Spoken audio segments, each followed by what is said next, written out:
Mesdames, Messieurs, bonsoir. Recevez nos chaleureuses salutations depuis votre position en cette période des fêtes de fin d'année. Je suis très heureux de vous retrouver dans le talk show du spécialiste ce mardi 26 décembre 2023. Au Togo, les auxiliaires de justice tels que les avocats, les notaires, les huissiers, les officiers de police judiciaire, les commissaires-priseurs, experts et autres participent au fonctionnement quotidien du service public de la justice dont la mission est d'assurer le juste équilibre entre l'intérêt général et la protection des libertés individuelles. Il y a de cela quelques jours, le président de la Cour suprême dénonçait les agissements des auxiliaires de justice. Cette nouvelle sortie de celui qui préside également le Conseil supérieur de la magistrature intervient 2 ans après son invite à tous les acteurs du secteur de la justice se livrant à des pratiques malsaines, à se ressaisir et à respecter leurs engagements. Abdoulaye Yaya, cette fois-ci, pointe du doigt certains actes des auxiliaires de justice qui s'écartent des règles régissant leur profession et par conséquent ne concourent plus au rayonnement de la justice dans notre pays, le Togo. Je suis Samiroudine Ourosama, juriste défenseur des droits humains et président de l'association Initiative citoyenne des jeunes, La Voix des enfants.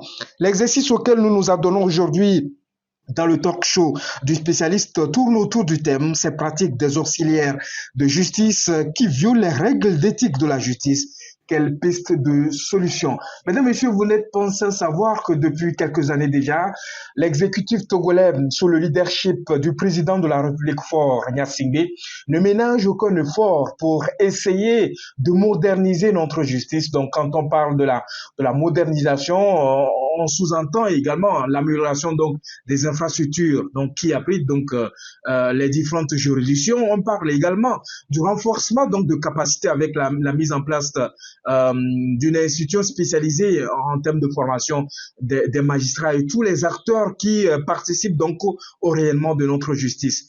Quand on parle également de modernisation, c'est également sur le cadre juridique et institutionnel, avec l'adoption d'un certain nombre de tests de loi, un certain nombre d'institutions qui ont été créées, une certaine dynamisme donc qui est en cours afin de redonner à notre justice sa lettre de noblesse. Sauf que dans les différentes publications donc des organisations internationales, notamment l'Afrobaromètre, qui est un indice de mesure donc des questions de corruption qui est publié donc par un certain nombre d'organisations, notamment Transparency International, pointe du doigt ces dernières années notre justice comme étant donc un maillon faible en termes donc de prolifération des actes de corruption. Vous savez, la justice est un secteur assez important et le gouvernement se veut donc un levier donc de notre développement qui est véritablement enclenché dans beaucoup de secteurs sur les questions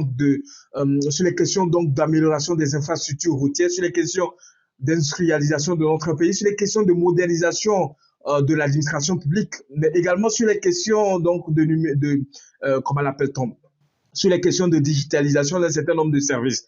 Donc, la justice constitue donc un élément important si on veut véritablement atteindre les objectifs que nous nous sommes fixés. Donc, les plus hautes autorités de notre pays sont engagées donc au cours de ces dernières années dans ce sens. Sauf que un certain nombre de pratiques remettent en question tous ces efforts-là, cette volonté politique affichée par le chef de l'État en termes de modernisation donc de notre justice, pour faire en sorte que tous les citoyens se sentent égaux devant la loi, pour faire en sorte que les gens n'ont plus que les gens non plus donc non plus donc cette peur là lorsqu'ils se rendent à la justice et que la justice soit là pour pouvoir départager un certain nombre de personnes lorsque des litiges naissent, lorsque des différends naissent dans leurs relations particulières. Et vous savez, celui qui préside aujourd'hui la Cour suprême, donc qui est en même temps le président du Conseil supérieur de la magistrature, avait dans le temps fait un certain nombre de déclarations comme quoi la corruption constitue donc le deuxième sport le plus pratiqué donc au plan national, et il a pointé du doigt un certain nombre de pratiques donc des magistrats. À l'époque, vous en souvenez également, il a pointé du doigt un certain nombre de pratiques qui mettent du discrédit sur comment je vais dire ça, l'intégrité donc du corps des magistrats qui mettent du discrédit sur les décisions rendues par la justice et qui ne donnent pas véritablement une bonne image de notre justice. Vous savez, pour qu'un investisseur vienne dans votre pays pour investir, et il faudrait qu'un certain nombre de mesures soient prises. Il faudrait qu'il soit rassuré sur un certain nombre d'éléments, notamment sur les questions de justice, parce qu'il se peut que dans ces relations commerciales, dans ces relations entre investisseurs, que des litiges, des différends naissent et qu'il est appelé donc à faire recours à la justice. Il doit s'assurer donc de l'impartialité donc des magistrats qui statuent sur un certain nombre d'affaires donc le concernant. Et les autorités ont compris cela et parallèlement à ce qui se fait depuis quelques années dans les secteurs de l'agriculture, dans le secteur de l'éducation et dans le secteur de la santé, la justice également a reçu donc une attention particulière donc, du gouvernement. Vous savez, tous ces investissements-là qui ont été opérés dans ce secteur-là, en réalité, il est normal qu'on puisse avoir aujourd'hui une justice moderne, véritablement, une justice moderne dans sa manière de fonctionner, donc dans l'organisation et le fonctionnement donc de cette justice-là. Une justice moderne aussi sur l'aspect donc de l'amélioration des infrastructures. Sauf que, comme j'ai toujours l'habitude de le dire, les grandes réformes qui sont opérées par les plus hautes autorités de notre pays, il faudrait qu'il y ait des hommes responsables pour pouvoir mettre en œuvre ces réformes-là. Parce que je l'ai si bien dit, et je ne cesse de le répéter, quand on parle de réformes qui sont opérées, quand on parle des réformes qui sont mises en œuvre, en réalité, ce n'est pas le chef de l'État qui viendra donc mettre en œuvre ces réformes-là. Ce ne sont pas les ministres à un moment donné qui viendront mettre en œuvre ces réformes-là. Ce ne sont pas les différents responsables qui ont la destinée donc de diriger les affaires publiques de notre pays qui viendront mettre en place ces réformes. C'est les hommes et femmes qui animent les différentes institutions de notre pays. C'est les hommes et femmes qui animent les différents secteurs d'activité de notre pays. Et donc, quand on parle des réformes, quand on parle des investissements dans le secteur de la justice, ceux qui doivent veiller donc à l'application de toutes ces mesures, à la mise en œuvre de toutes ces réformes-là qui sont prises par les plus hautes autorités, en premier rang, nous avons les magistrats. Nous avons les magistrats, nous avons également les auxiliaires de justice. Aujourd'hui, quand on parle des auxiliaires de justice, on parle des avocats, on parle des notaires, on parle des huissiers, on parle également des commissaires-priseurs, on parle des géomètres, on parle des officiers de police judiciaire, on parle également d'autres acteurs comme les experts dans un certain nombre de domaines et qui ont prêté serment de pouvoir concourir donc au rayonnement donc de la justice. Sauf que, comme l'a constaté le président de la Cour suprême, le juge Abdoulaye Yahya, il s'est rendu compte que, à un moment donné, il y a des failles dans la chaîne donc d'animation de notre justice. Il y a des failles donc dans l'organisation donc en termes d'animation donc du secteur de la justice.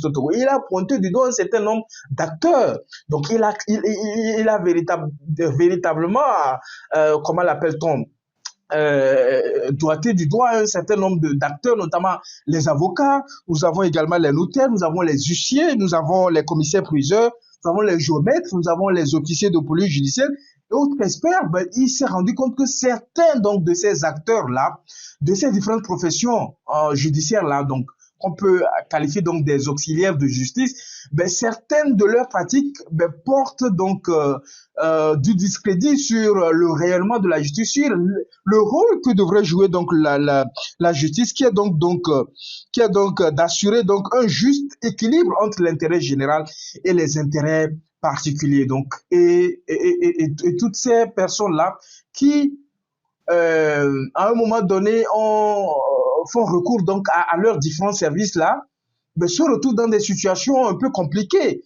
Et lorsque ces personnes-là qui sont appelées des justiciables se retrouvent dans ces situations-là, ça porte du discrédit sur tous les efforts qui ont été consentis au cours de ces dernières années pour essayer d'améliorer le service public de la justice.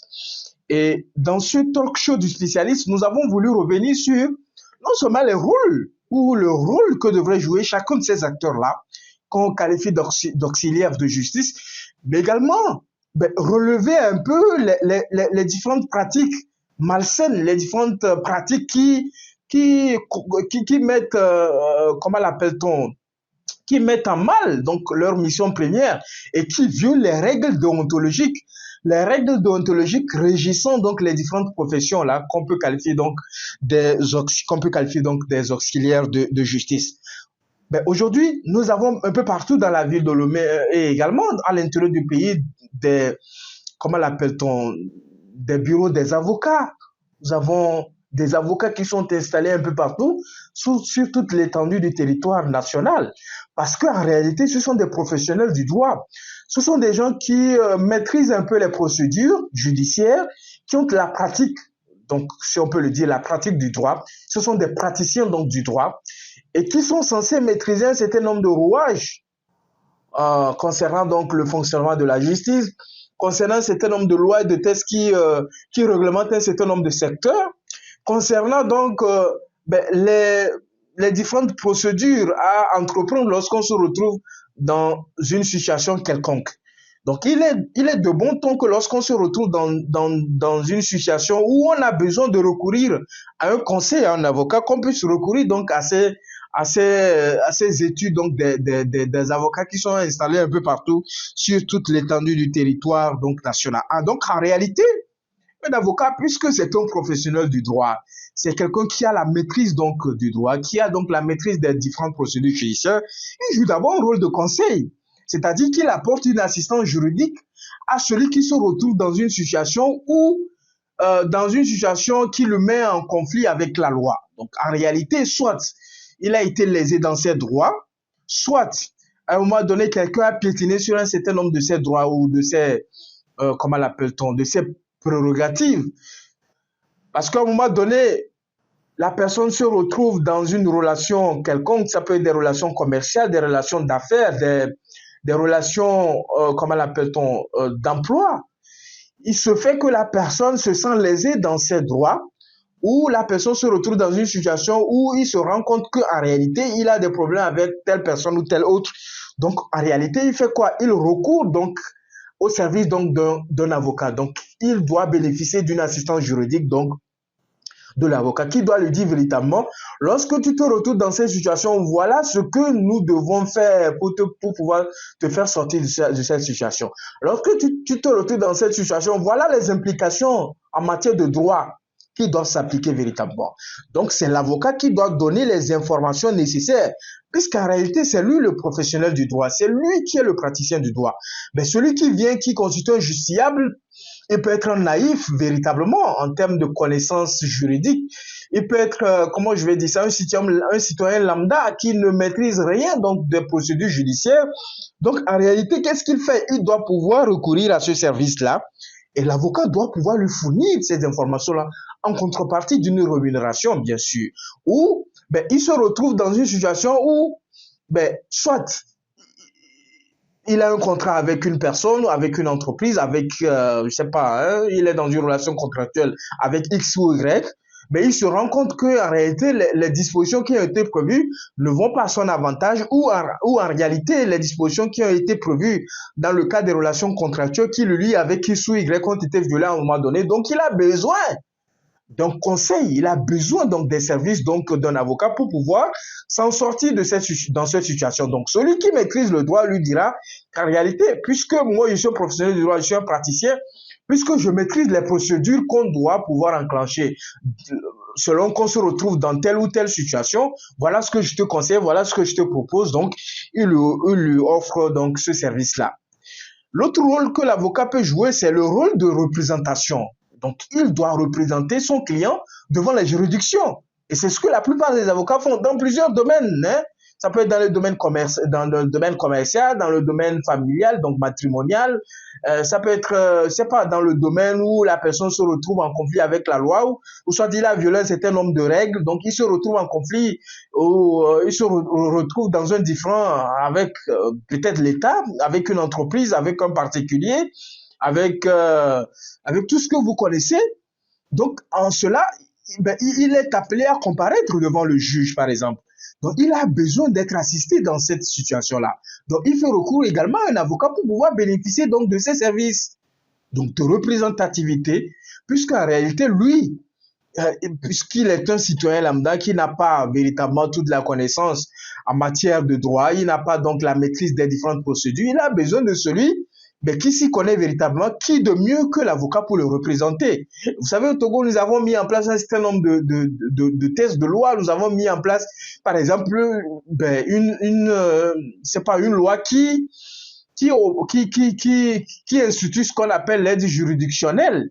Et lorsqu'on parle de l'aide juridictionnelle qui consiste donc comment je vais dire ça, à apporter donc un avocat à une personne qui se retrouve dans un conflit et qui doit pouvoir se présenter devant une juridiction, que cet avocat-là puisse le défendre, donc aux frais donc de l'État. Lorsque la personne n'a pas les moyens pour recourir donc à un conseil, à un avocat, l'État, à travers donc la mise en place de cette aide juridictionnelle, la loi relative donc à l'aide juridictionnelle, l'État peut donc mettre à la disposition de cette personne-là un avocat pour pouvoir défendre ses intérêts. Donc, en réalité, qu'est-ce que l'avocat fait? Il doit pouvoir défendre les intérêts de son client. Donc, défendre les intérêts de son client, lui expliquer un peu la procédure, lui expliquer la démarche qu'il va entreprendre, lui expliquer la stratégie qu'il va mettre en place pour lui permettre donc de gagner le procès, par exemple, pour lui permettre de rentrer dans ses droits lorsque s'il s'agit donc d'un procès qui aboutit donc à des indemnisations, pour lui permettre donc comment l'appelle-t-on, de recouvrir un bien lorsque le procès a pour objet de réclamer un bien ou je sais pas trop, hein, l'objet peut varier d'une affaire ou d'une autre. Donc en réalité, c'est de lui permettre véritablement de rentrer dans ses droits. C'est cela le rôle d'un avocat. Également, nous avons les notaires qui constituent également des auxiliaires de justice. Aujourd'hui, nous avons également des bureaux des notaires un peu partout. Comment l'appelle-t-on, sur toute l'étendue du territoire national. Quel est le rôle d'un notaire? En réalité, l'un des rôles d'un notaire, c'est de pouvoir authentifier. C'est l'authentification des différents actes qui sont prises donc par les particuliers dans nos relations contractuelles, dans nos relations comment l'appelle-t-on, journalières, dans nos relations habituelles. Mais l'authentification, par exemple, d'un testament, lorsqu'à un moment donné, lorsqu'on veut organiser sa succession, lorsqu'on veut organiser la répartition de ses biens après sa mort, c'est le notaire qui authentifie donc ce testament-là. Et autres documents que les gens jugeront nécessaire de pouvoir authentifier. Donc, quand un notaire authentifie cela, il apporte une valeur juridique à ce document. Voilà le rôle d'un notaire, l'authentification des différents actes administratifs. Il joue également le rôle de conseil parce que lorsque vous avez un problème et que vous vous retrouvez dans son domaine ou dans son champ d'application, vous devez également faire recours à ce professionnel du droit, à ce praticien du droit, puisque un notaire également, c'est celui qui a fait des études en droit, mais qui s'est spécialisé dans un certain nombre de domaines. Donc, le domaine dans lequel on le reconnaît, donc son domaine de prédilection, l'authentification des actes administratifs, l'authentification, je dis de n'importe quoi, l'authentification des actes personnels que nous prenons régulièrement. Ça peut être donc, comment l'appelle-t-on, un acte de conservation, ça peut être quoi? Un testament, tous les actes qui sont donc, et qui rentrent dans son champ d'application, le notaire joue également ce rôle-là. Et en matière de conservation, en matière de succession, tout ce que vous connaissez, un notaire joue un rôle primordial dans ce sens-là. Aujourd'hui, il y a de plus en plus de notaires également dans notre pays. On leur reconnaît donc ce rôle important en termes de participation au rayonnement de notre justice. Il y a également les huissiers. Les huissiers qui sont donc chargés de la signification des décisions judiciaires. Donc, ils sont, comment l'appelle-t-on, chargés donc des significations judiciaires. On parle des convocations devant les tribunaux. Lorsque vous voulez convoquer quelqu'un, que vous voulez lui faire parvenir cette convocation par l'entremise donc d'un professionnel du droit, l'huissier, qui joue ce rôle-là, qui signifie à la personne que la personne est convoquée à comparaître telle heure devant tel juge et tout cela. Ça, c'est le rôle d'un notaire. Lorsque une décision est rendue, c'est à l'huissier également de pouvoir jouer le rôle qui permet donc d'exécuter cette décision-là. Permettre à ce que la personne qui doit s'exécuter pour que vous puissiez rentrer dans votre droit, que la personne s'exécute véritablement. Et l'huissier joue ce rôle-là en termes d'exécution des décisions rendues au niveau donc de nos juridictions. Et vous savez, l'huissier joue un rôle important également dans l'appareil judiciaire.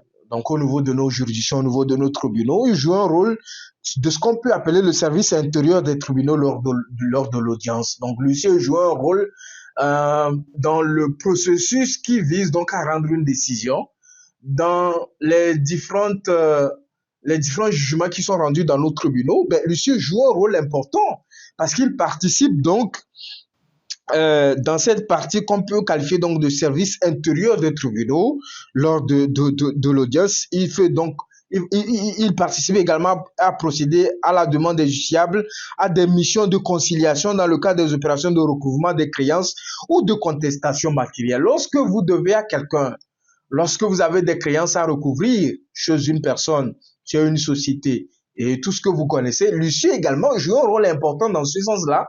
Mais il doit pouvoir vous aider à recouvrir les créances là.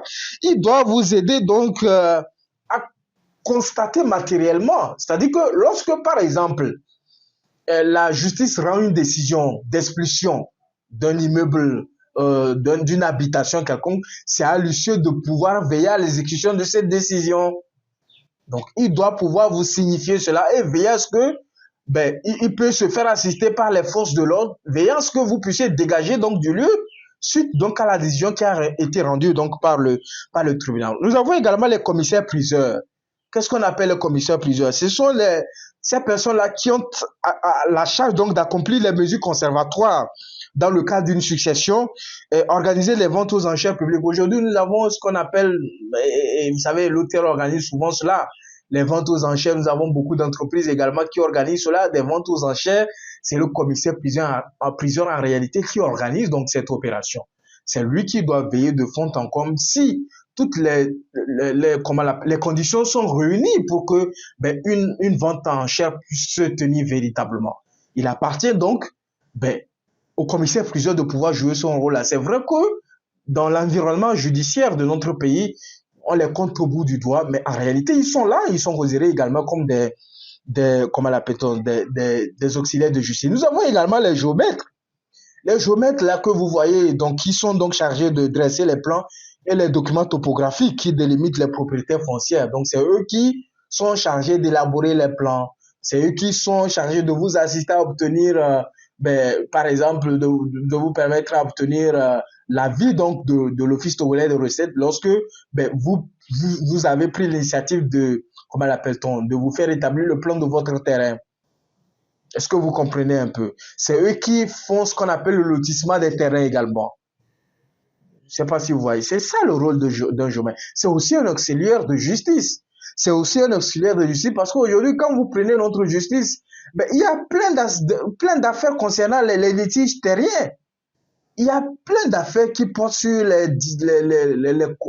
litiges, les conflits entre les personnes, les doubles ventes, les triples ventes, les terrains à double titre foncier, les terrains à triple foncier. Aujourd'hui, quand vous prenez les affaires qui sont pendantes devant les juridictions au Togo, plus de 60% des affaires sont liées aux questions de terrain parce que non seulement le terrain devient de plus en plus cher, notamment à Lomé et dans ces localités environnantes, mais également, vous savez, les questions de terrain, les questions de propriété sont des questions cruciales aujourd'hui. Et ça aiguise les appétits de beaucoup de personnes. Donc, ces géomètres-là, je vais en revenir un peu plus en avant. Ces géomètres-là jouent souvent des rôles malsains. Ces géomètres-là jouent souvent des rôles troubles. Ils participent donc à l'escroquerie donc des paisibles citoyens. Vous imaginez quelqu'un qui se tue et qui se prive de beaucoup de choses pour pouvoir acquérir un bien. Il se rend compte un beau matin que le terrain qu'il a acquis, le terrain qu'on lui a vendu, en réalité, c'est un terrain déjà vendu, par exemple. C'est un terrain qui possède deux titres fonciers, 3 titres fonciers. Comment vous pouvez comprendre cela? C'est-à-dire qu'un géomètre comme ça, qui agit comme ça, en contradiction avec les règles déontologiques qui régissent donc sa profession en tant que géomètre. Les officiers de police judiciaire, c'est eux que nous voyons aujourd'hui. La plupart du temps, se retrouvent dans les commissariats de police. Vous allez les voir, c'est eux qui organisent des auditions lorsqu'il y a des affaires liées aux questions de délit, aux questions criminelles. Et donc, ils utilisent des méthodes, notamment des auditions, pour écouter les gens, pour entendre leur version et tout, des perquisitions. S'il y a des preuves à rechercher par rapport à un certain nombre d'actes criminels qui ont été commis, des saisies lorsque la justice ordonne donc de saisir un certain nombre de biens, les constatations, donc lorsqu'il y a par exemple des accidents de circulation, lorsqu'il y a par exemple des vols dans des maisons, c'est lui qui se c'est lui qui se déplace sur le terrain pour pouvoir constater donc comment l'appelle-t-on, il se promène pour pouvoir constater donc ce qui est fait véritablement sur le terrain. Les questions de garde à vue, c'est lui qui prend ces décisions-là de garder à vue une personne pour l'intérêt donc comment l'appelle-t-on, des enquêtes, pour la poursuite donc des enquêtes pour voir en réalité ce qu'il en est véritablement de cette affaire. Ça lui permet véritablement de pouvoir approfondir cette affaire-là, de prendre une décision dans un délai réglementaire. Les interceptions téléphoniques, lorsqu'il a une autorisation donc de la justice, les réquisitions, vous avez vu. Donc, ce sont les moyens qui sont mis à sa disposition pour pouvoir exercer en fond en comble ces missions. Et vous savez, c'est le répondant direct du procureur de la République dans ces différentes institutions. Donc, dans ces commissariats de police, l'officier de police judiciaire, c'est vrai que il est sous l'autorité du commissaire de la justice, mais il collabore directement avec le procureur de la République. Donc, comment l'appelle-t-on, dans l'environnement dans lequel il se trouve véritablement. Donc voilà un peu, nous avons voulu un peu, comment l'appelle-t-on, débrayer un peu le terrain, vous expliquer un peu à quoi consiste le rôle de chacun de ces acteurs-là qui sont censés constituer ce qu'on appelle les auxiliaires de justice et qui contribuent donc au rayonnement donc de la justice, qui participent donc à ce que la justice puisse jouer son rôle véritable, qui est donc de jouer un rôle de juste milieu entre l'intérêt général, donc l'intérêt public et les intérêts particuliers et tout ce qui est intérêt des particuliers, tout ça là. Donc voilà un peu en quoi consistent ces différents auxiliaires de justice. Sauf que, selon les constats faits par le président de la Cour suprême, donc le juge Abdoulaye Yaya, donc qui préside également le Conseil supérieur de la magistrature, on se rend compte que, au niveau de chaque profession, donc de ces auxiliaires de justice, il y a des lacunes. On ne dit pas que tout n'est pas bon, ou on ne dit pas que tous ces avocats, tous ces huissiers, tous ces commissaires priseurs, tous ces géomètres, tous ces officiers de police judiciaire ne jouent pas véritablement leur rôle. C'est vrai que parmi eux, il y a des gens qui se démarquent véritablement en posant des actes responsables qui sont reconnus dans leur domaine comme étant des exemples, des gens qui posent des actes comment l'appelle-t-on, raisonnables, des gens qui participent véritablement réellement donc de la justice. Sauf que parmi eux également, il y a des brebis galeux, il y a des gens qui se font remarquer par des actes impropres, qui se font remarquer par des pratiques malsaines, qui se font remarquer par les différents actes qui n'honorent pas d'abord leur profession et ensuite qui n'honorent pas véritablement la justice, le service public de la justice. Et donc l'État est le garant de la justice. L'État doit garantir la justice équitable pour chacun des citoyens, pour chacun des personnes qui résident sur un territoire donné. Voilà que les pratiques de ces personnes-là, de ces auxiliaires de justice, ne contribuent pas donc à assurer donc le service de la justice, un équilibre donc de la justice dans notre pays. Donc quand vous prenez par exemple les avocats, et ça le constat a été fait par le président de la Cour suprême, ce ne sont pas les propos qui me sont personnels. Donc quand vous prenez les avocats, le juge Abdoulaye a relevé que certains avocats ne font pas des comptes rendus à leurs clients. Donc, lorsque la personne vous contacte par rapport à une affaire, lorsque la personne vous contacte pour que vous le représentiez devant la juridiction et pour que vous puissiez prendre la défense d'un certain nombre de ses intérêts, au retour, vous ne calculez pas la personne, vous ne faites pas le compte rendu des différentes audiences, vous ne le dites pas comment est-ce que l'affaire évolue au niveau des juridictions et ces clients sont laissés à leur propre sort. Et vous allez voir ce phénomène-là, vous allez voir des clients chaque matin dans les bureaux des magistrats pour pouvoir voir dans quelle situation se retrouve leur affaire, comment évolue leur affaire, quelle est la situation de l'affaire. Et également, l'autre souci, c'est que vous avez vu les procédures, comme je l'ai dit, les avocats maîtrisent les procédures judiciaires. Et le juge, le président de la Cour suprême dit, il y a parmi les avocats certains qui utilisent ou qui usent de la ruse, donc des procédures, non seulement peut-être pour créer du dilatoire, pour pouvoir faire retarder un certain nombre d'affaires, pour pouvoir emmerder peut-être les magistrats, alors qu'il sait pertinemment que dans cette affaire, ben, il n'aura pas gain de cause parce que, ben, voilà ce que la loi a prévu et tout ça là. Mais il use de la ruse et il use donc comment on appelle, du dilatoire pour pouvoir faire retarder les affaires. Aujourd'hui, vous avez vu, certaines affaires sont pendant devant nos juridictions. C'est-à-dire que ça reste pendant des années et en contrepartie, il profite donc pour pouvoir escroquer, si on peut le dire ainsi, pour pouvoir escroquer donc le client, le justiciable, pour pouvoir le berner, le traîner et tout ça là. Pourtant, il est sûr que ben, ça ne donnera rien véritablement. Au-delà, vous avez de ces avocats également qui font usage donc de l'argent pour pouvoir corrompre un certain nombre de magistrats. Donc, ils font donc ce qu'on appelle des compromissions avec un certain nombre d'avocats pour pouvoir avoir gain de cause parce qu'ils ont des clients qui ont de l'argent, parce qu'ils ont des clients qui ont le pouvoir. Il va voir le magistrat pour pouvoir corrompre le magistrat, pour pouvoir verser un certain pot de vin, pour pouvoir avoir raison à la fin véritablement. Il y a également de ces avocats-là. On ne dit pas que tout le monde est comme ça, mais il y a de ces genres de personnes qui usent donc de ces compromissions-là pour pouvoir faire plancher le juge d'un côté ou d'un autre. Il y a également le détournement des fonds des justiciables. Il y a de ces affaires-là où l'objet principal, c'est de pouvoir obtenir d'indemnisation pour le justiciable, pour le client.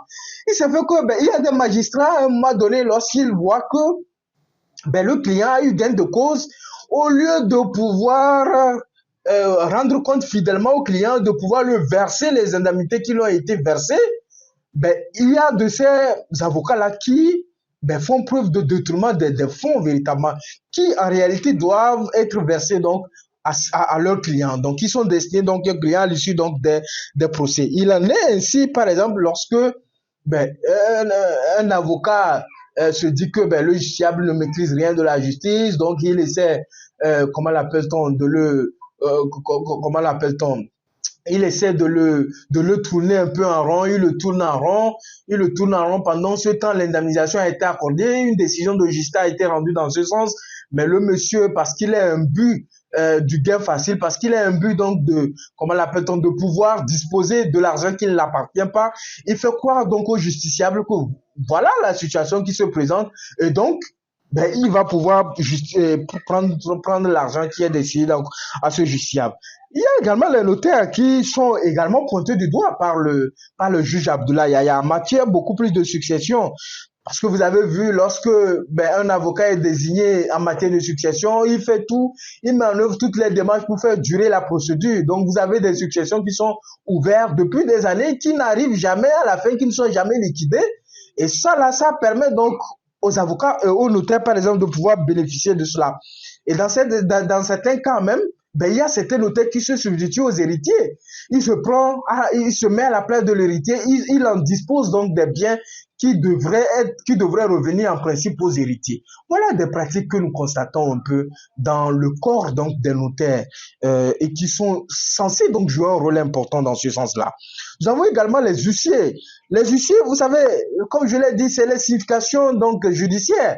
En réalité, mais il doit pouvoir signifier des décisions, des convocations liées à la justice, mais dans un certain respect.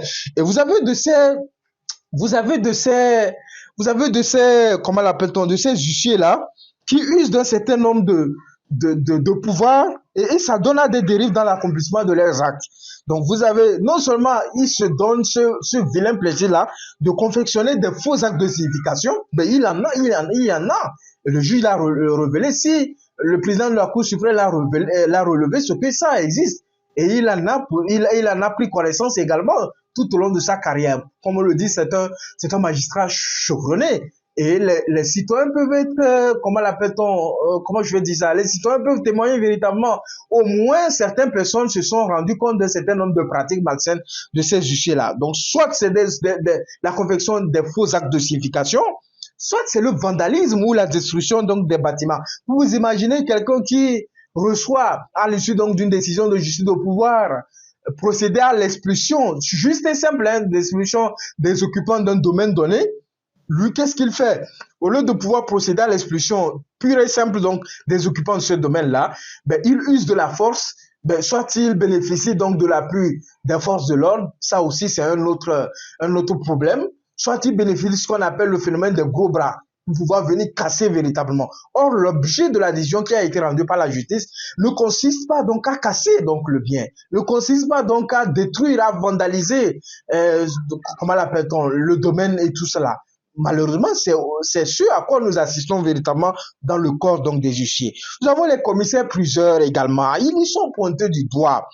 Ils sont donc pointés du doigt. Ils sont reprochés d'user donc des pratiques malsaines pour attribuer des biens objets de vente aux enchères à ceux qui n'en méritent pas.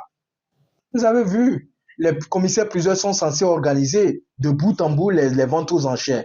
Non seulement il peut avant même la tenue donc des enchères attribuées donc d'avance, il met en œuvre un certain nombre d'artifices pour attribuer un bien à une personne quelconque ou à une personne X ou Y parce qu'il a des relations particulières avec la personne, parce qu'il a bénéficié en retour d'un certain nombre d'avantages de la personne. Donc il attribue ce bien avant même que les enchères ne soient ouvertes véritablement. Ou tout au long de la procédure donc des ventes aux enchères, ben, cette personne-là, ces commissaires priseurs mettent en place des artifices également pour pouvoir attribuer un bien à une personne comment l'appelle-t-on, à une personne qui lui est familier, qui lui est familière, à une personne qui lui est proche et tout ça là. Donc voilà un peu le subterfuge auquel nous assistons également au sein de ces professions judiciaires, donc de ces auxiliaires de justice. Les géomètres également, ils sont pointés du doigt, des véritables prédateurs qui sont au nom de l'argent capables de pouvoir faire établir un plan pour deux personnes sur le même terrain, parce qu'en retour, il a des arrangements avec le vendeur qui lui promet, tant s'il l'aide à pouvoir détourner l'attention d'un certain nombre d'acquéreurs. Donc lui, il s'adonne à ces pratiques-là où, au nom donc d'une certaine subvention, comme on l'appelle, du lotissement des terrains, souvent c'est avec les collectivités. C'est avec les collectivités que cela arrive. Donc, des géomètres qui essaient donc de narguer donc les collectivités sous, comment l'appelle-t-on, sous le fait d'une quelconque subvention donc du lotissement d'un certain nombre de domaines. Donc, il arrive à s'accaparer d'un certain nombre de domaines, comment l'appelle-t-on, au cri et puis à la détresse donc de ces collectivités. Mais, comme on le dit, le chien aboie, la caravane passe, sauf que lui, il en bénéficie véritablement, il laisse à dos ces collectivités-là qui s'en sortent avec rien du tout véritablement. Et dans ce domaine, nous avons également le phénomène des faux géomètres. Il y a des gens qui n'ont même pas l'agrément de pouvoir s'installer, mais ils essaient de jouer sur, comment l'appelle-t-on, de jouer avec les acquéreurs. Ils essaient de leur jouer, de détourner leur attention en leur établissant des faux plans et tout ça, alors qu'ils n'ont pas l'agrément. Ils n'ont pas l'agrément nécessaire. Donc voilà un peu les pratiques auxquelles nous assistons aujourd'hui au sein donc de ces professions auxiliaires donc de la justice et qui n'augurent pas une bonne chose pour notre justice et qui porte du discrédit sur l'intégrité, qui porte du discrédit sur, comment l'appelle-t-on, qui porte du discrédit sur le bon fonctionnement de la justice, sur le rayonnement de la justice, sur la sincérité des décisions qui sont rendues au niveau de la justice. Parce que les justiciables sont désabusés, parce que les justiciables sont laissés à leur propre sort. Et vous allez voir au niveau des juridictions, chaque jour que vous allez là-bas, vous allez voir les justiciables qui se promènent de bureau en bureau des magistrats parce qu'ils sont désabusés, parce ils n'en peuvent plus. Parce qu'ils sont exploités par ces différentes auxiliaires de justice, parce qu'ils ne, je sais pas comment je dis, parce que les gens-là, ils se foutent de leur gueule. Absolument. Parce que ces gens-là ne calculent même pas leur intérêt. Et ça, là, ça remet en question. Ça remet en question tous ces efforts-là qui ont été consentis pour moderniser notre justice. Ça remet en question cette volonté politique du chef de l'État, Fagna Simbe, qui consiste à faire de notre justice le levier donc du développement de notre pays. Et quelle est la solution? Quelles sont les pistes de solution? D'abord, la première des choses, ça veut dire qu'il faudrait que, au sein de ces ordres-là, c'est-à-dire que nous prenons les ordres des avocats, des huissiers, des notaires, des géomètres, et au sein donc des corps des officiers de police judiciaire, des commissaires priseurs, il faudrait qu'on s'assure que les règles déontologiques qui régissent ces fonctions-là ou ces professions-là soient respectées. Mais il faudrait que ces trucs-là soient respectés. il faudrait que des dispositions soient prises pour que les règles d'ontologie qui régissent le fonctionnement, l'organisation, le fonctionnement de ces professions-là soient respectées véritablement. Et que ceux qui se retrouvent en conflit avec ces différentes règles-là puissent répondre de leurs actes. Donc, il faudrait qu'il y ait du sérieux au sein de ces ordres-là. Il faudrait qu'il y ait du sérieux, il faudrait que les gens puissent, comment l'appelle-t-on, les gens qui animent ces différents ordres-là puissent prendre leurs responsabilités véritablement.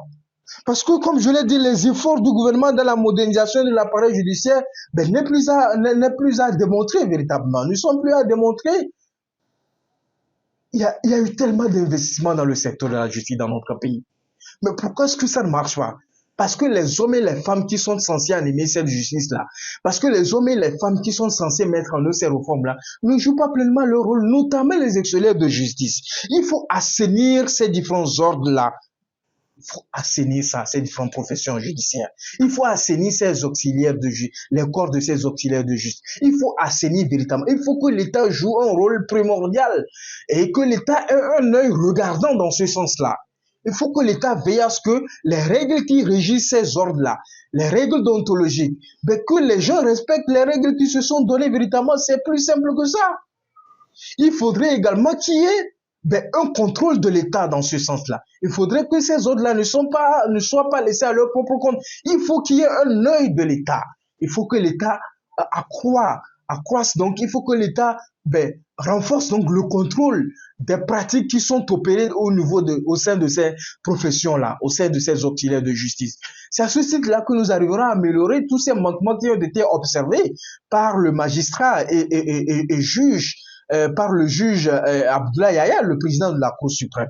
Il faut également renforcer les sanctions à l'encontre donc des auteurs de ces pratiques au sein de ces ordres-là. Mais quand vous ne sanctionnez pas, quand vous ne punissez pas ces personnes-là, d'autres vont se dire que le champ est libre, ils peuvent s'adonner à ces pratiques. Sauf que, au final, qu'est-ce que ça fait? Ça porte un discrédit et le rôle que devrait jouer la justice qui est d'assurer l'équilibre. L'équilibre va disparaître entre l'intérêt général, donc l'intérêt public, et les intérêts particuliers. C'est de cela qu'il s'agit véritablement. Il faudrait qu'on redonne à la justice sa lettre de noblesse. Il faudrait qu'on accompagne les efforts consentis par les plus hautes autorités de notre pays. Et puis, ce n'est pas le chef de l'État qui viendra changer cela, c'est nous. En tant qu'acteurs qui animons donc ces différents ordres-là. C'est nous, en tant qu'hommes et femmes, qui animons donc l'appareil judiciaire dans notre pays. Il faut dénoncer. La dénonciation, c'est une bonne pratique. C'est de par là que par le processus de sanction. Si vous ne dénoncez pas, comment le juge peut rendre une décision dans ce sens? Si vous ne dénoncez pas, comment est-ce qu'au sein de ces ordres-là, au sein de ces corps-là, le conseil de discipline puisse se réunir et prendre des sanctions à l'encontre de X ou Y qui sont reconnus coupables? Si vous avez des avocats qui vous mettent dans des situations comme ça, les huissiers, les notaires, les commissaires priseurs, les officiers de justice qui abusent donc de leurs fonctions, de leur pouvoir pour pouvoir vous exploiter, pour pouvoir vous tourner en bourrique et tout ça, il faut que vous les dénonciez. Vous devez être prêt à les dénoncer pour faire changer les choses. Sans ça, on va toujours rester dans ces situations-là. Parce que c'est cela qui permet de régler véritablement les plaintes donc des justiciables et des clients. Il faut dénoncer, chers amis. Il faut dénoncer, chers citoyens. Il faut dénoncer, chers justiciables. Je pense que nous tous, nous pourrions contribuer à améliorer toutes ces observations-là qui ont été faites par le président de la Cour suprême. Parce que ces actions-là qui ont été soulevées, ces pratiques malsaines qui ont été soulevées, nous en subissons chaque jour. Si nous choisissons de nous taire, cela ne va pas contribuer à améliorer les choses, cela ne va pas contribuer à changer les choses. C'est pour ça que nous vous invitons donc à dénoncer lorsque vous êtes ou vous vous retrouvez dans de telles situations. En tant que justiciable, en tant que client, vous devez dénoncer. Ça doit être votre maître mot. Mesdames, messieurs, nous avons voulu, dans ce talk show du spécialiste, évoquer cette question-là. C'est pratique donc des auxiliaires de justice qui violent donc l'éthique de la justice. Essayer de relever donc ces manquements, essayer de rappeler le rôle de ces différentes professions-là et proposer donc des pistes de solutions pour que nous puissions donc redonner à notre justice sa lettre de noblesse, pour que nous puissions donc accompagner les efforts engagés par les plus hautes autorités sous le leadership du président de la République pour essayer donc de faire de notre justice ce que nous voulons, un levier de développement, une justice bien assise, une justice équitable, c'est vraiment un atout pour plus d'investissement. Vous savez, notre pays est engagé dans des réformes structurelles, notre pays est engagé dans la mise en œuvre d'un certain nombre de projets, de programmes. Il est important que la justice puisse également jouer sa partition, jouer son rôle pour que le développement puisse se réjaillir sur les conditions de vie et de travail des uns et des autres. Mesdames, Messieurs, voilà, nous sommes arrivés à la fin de ce talk show du spécialiste. Comme toujours, nous avons eu le plaisir donc d'échanger avec vous sur ces différents aspects-là. Ce fut un réel plaisir. Nous allons donc nous donner rendez-vous si tout va bien dans la semaine pour évoquer donc un nouveau sujet lié donc à l'actualité. Allez, je vous souhaite de passer une très belle soirée. À très bientôt.